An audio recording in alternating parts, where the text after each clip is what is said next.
What's good, gang? It's Face back here with another video. And first, I'm starting off with the trimmer, and then I'm going with the shaver, flicking out towards the top. I'm doing the taper on the kid.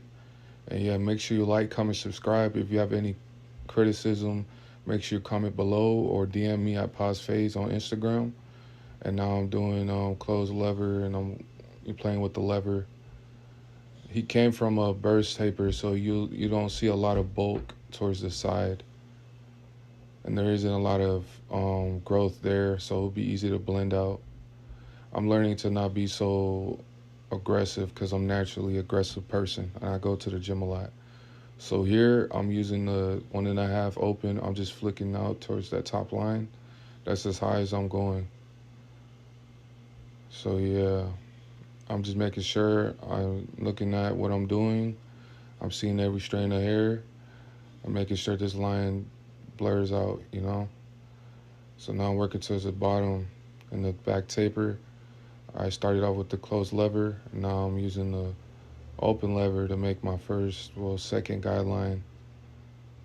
Sorry about the blurriness, guys. If you guys want more videos, make sure you leave some engagement. I'm all about you guys helping me and I'm helping you.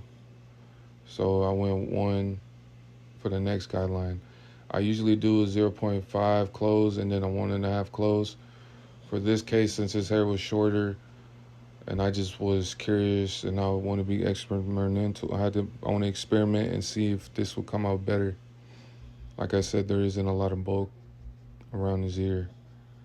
So yeah, I'm just making sure I get it real nice, take my time so that there's a perfect guideline to blend out and that the fade comes out blurry. So now I'm using the 1.5 towards the top just to knock that top line out. I might have to go up a little bit more. I might have not went up enough, but I'm just making sure I flick out the best I can while I'm getting the hair at the same time. And I'm making sure I'm brushing. Make sure you cut one and brush one. And now I'm lining up.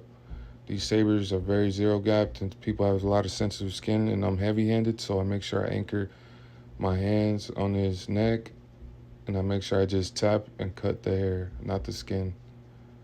So yeah, it takes time. It's not the easiest thing to do when you have big hands and you're working in small areas. But the more reps you get, the better you get at it. So I'm on the other side doing the same thing. Make sure I'm not pushing it back, but pushing it enough where it leaves a sharp, crispy line. And that's what I'm doing. Just looking at my work, making sure it looks good to the eye. It looks good, okay. And then I'm just coming out, cleaning it up some more. Now I'm at the lineup. He had bangs, and I was kind of curious how it would look at his natural hairline without bangs. It made his forehead look a lot bigger, but I feel like it looks a lot sharper because towards the middle he doesn't have really any bangs there, so it just looks like a empty spot there. He liked it himself.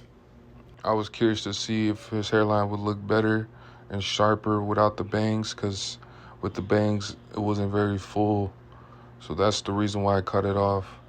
So I was making sure I take my time and I line it up crispy so that it's dimensional.